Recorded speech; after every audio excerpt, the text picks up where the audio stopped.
भादुरानी है, राजकीय वरिष्ठ माध्यमिक विद्यालय नवलपी में पढ़ती हूँ। इसके बाद में मैंने अर्थव्यवस्था में मुद्रा के ऊपर मॉडल तैयार किया गया है। पहले प्राचीन समय में मुद्रा नहीं होती थी, वस्तु विनिमय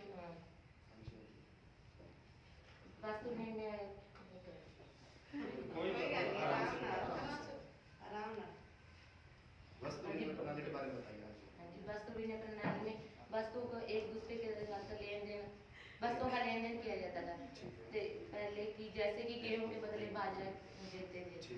और इसके बाद में जब मुद्रा प्रचलित हुई तो वस्तुओं का मूल्य पता चला कि हम जैसे कि हम किसी से दुकान से जूते लेने हो तो हमें कीमत पता है, हम की मुद्रा को उससे ले सकते हैं।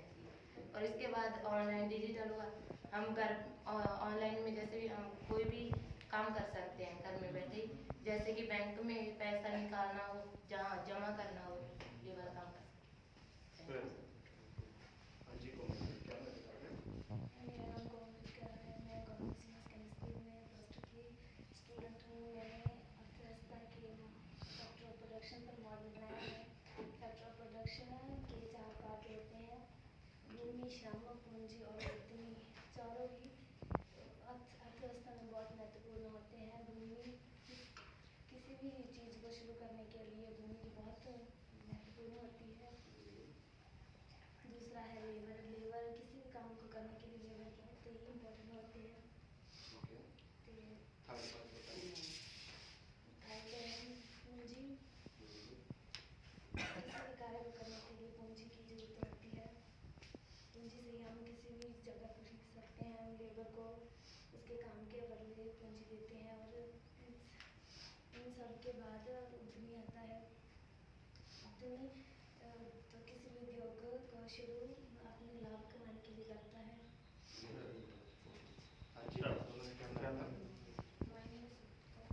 Good morning teachers, I am Akko and class +2।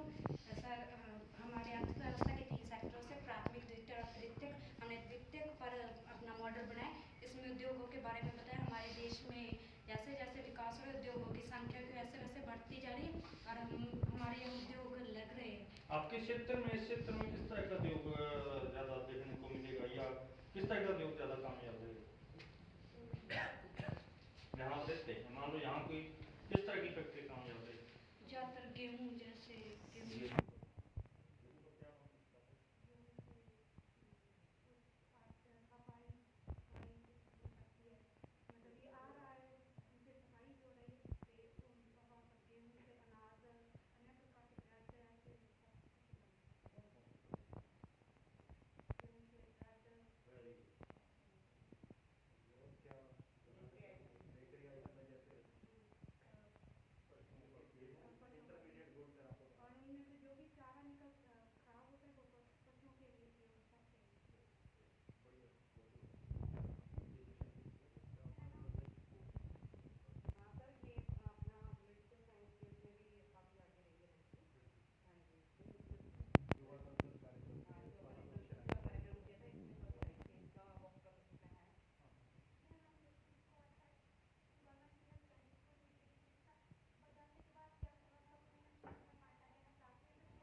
Inquiry, loan department और मैनेजर के 4 मेजर जो है बैंक।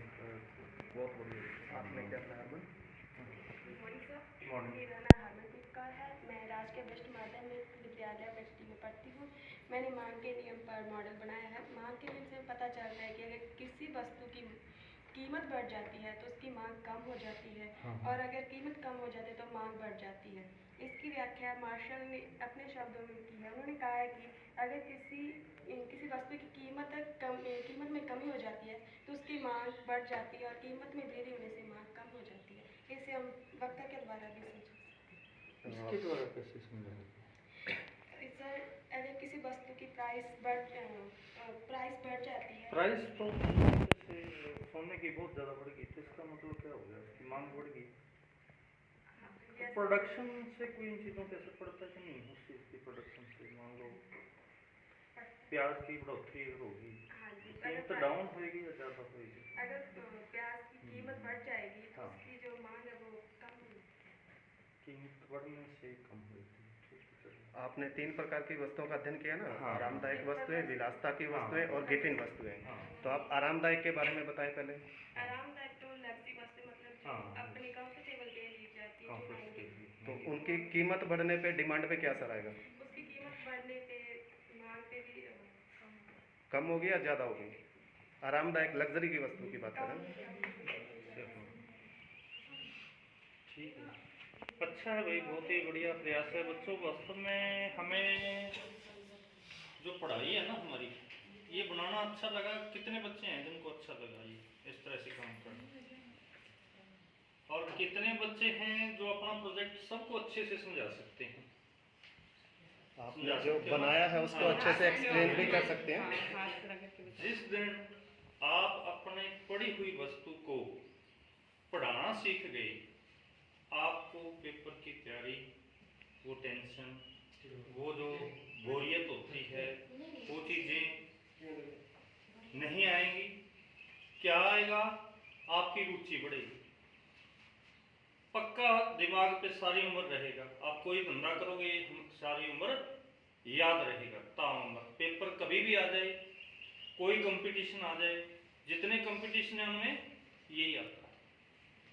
और आजकल तो बैंकिंग कंपटीशन में जाओगे तो दावे से कह सकता हूं, जो इतने आपने प्रोजेक्ट तैयार किए हैं, ज़्यादा नहीं 5-7 प्रश्न इन्हीं में से मिलेंगे आपको जब बैंक का टेस्ट देने जाओगे। बहुत अच्छा आपके सर ने हमने करवाया सारा मार्गदर्शन।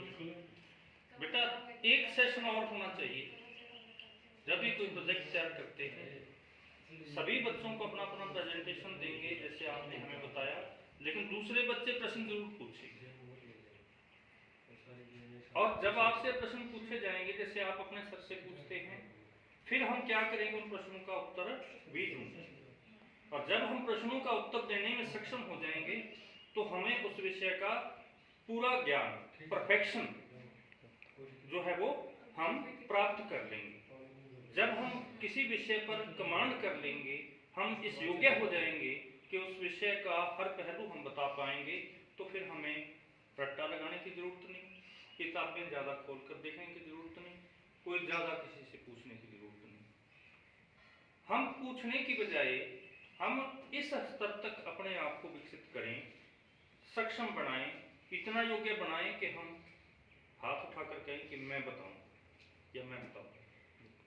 जिस दिन हमारी लर्निंग लेवल इस स्तर पर आ जाएगा, फिर पेपर हमारा सुबह हो जाए शाम हो जाए, वो पेपर का जो भय है, जो एग्ज़ाम फीवर है, जो हमें एक डर सताता रहता है, भूत दिमाग पे छाया रहता है, हाई पेपर होने हैं, वो नहीं रहेगा।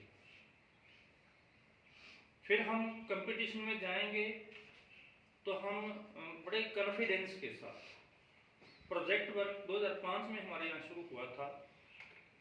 वो इसलिए शुरू किया गया था कि विद्यार्थी क्रिएट करें नॉलेज, ग्रहण ना करें, थोपी ना जाए उनके ऊपर कोई चीज, वो गाइडों के रट्टाफिकेशन तक सीमित ना रहें।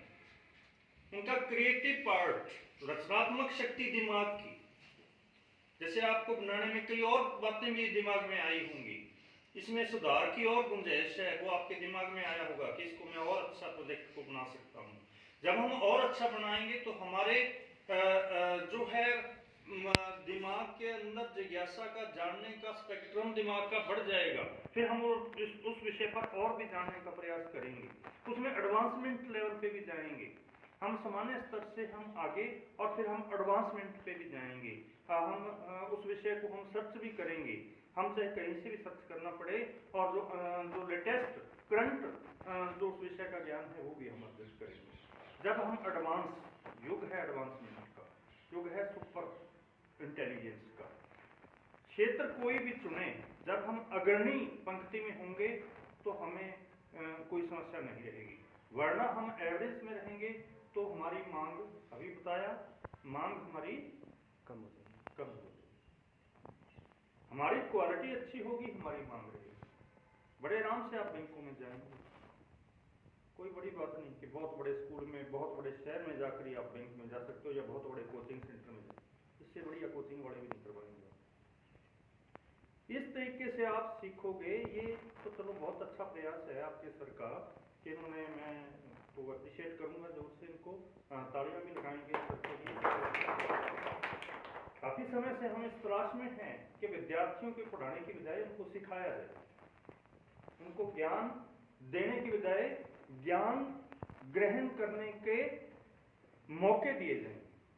तो प्रोजेक्ट वर्क यही है, project PVL, project based learning, इसी को बोलते हैं। 2005 में हरियाणा में शुरू की थी। तो प्यारे बच्चों, बहुत अच्छा लगा, मैं पुनः भी आऊँगा और उम्मीद है कि आप अन्य विषयों में भी इसी प्रकार से काम करेंगे। हिस्ट्री में भी आप ऐसे कर सकते हैं, इंग्लिश में भी आप ऐसे कर सकते हैं, हिंदी में भी आप ऐसे कर सकते हैं। सभी विषयों के अंदर आप अपने अपने प्रोजेक्ट चाहते और अपना प्रोजेक्ट फिर डेमो दें, और तो वो सेशन जरूर रखें अपना कि आपसे कोई प्रश्न पूछे, घबराएं नहीं। और धीरे धीरे आपकी जो ज्ञान का दायरा है, दिमाग का जो स्पेक्ट्रम है, और आपका जो कॉम्पिटिटिव माइंड है, पार्ट है दिमाग का, वो विकसित होगा, और अंततः एक कॉन्फिडेंस ज्ञान से ही विकसित होगा। व्यक्तित्व का विकास जो है आपका, वो इसी ज्ञान से होगा जो आप लैब में अर्जित करेंगे। एक लैब के रूप में हर विषय को साइंस की तरह आप स्टडी करेंगे, उससे फिर हमारा इंटरेस्ट बढ़ेगा। बहुत बच्चे देखे होंगे पढ़ाई से भागते हैं, वो इसीलिए भागते हैं अगर वो पढ़ते हैं, सीखते हैं।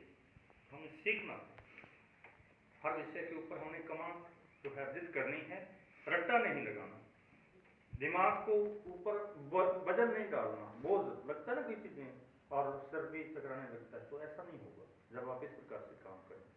तो भाई बहुत अच्छा, आप सभी बधाई के साथ रहें। Thank you very much sir.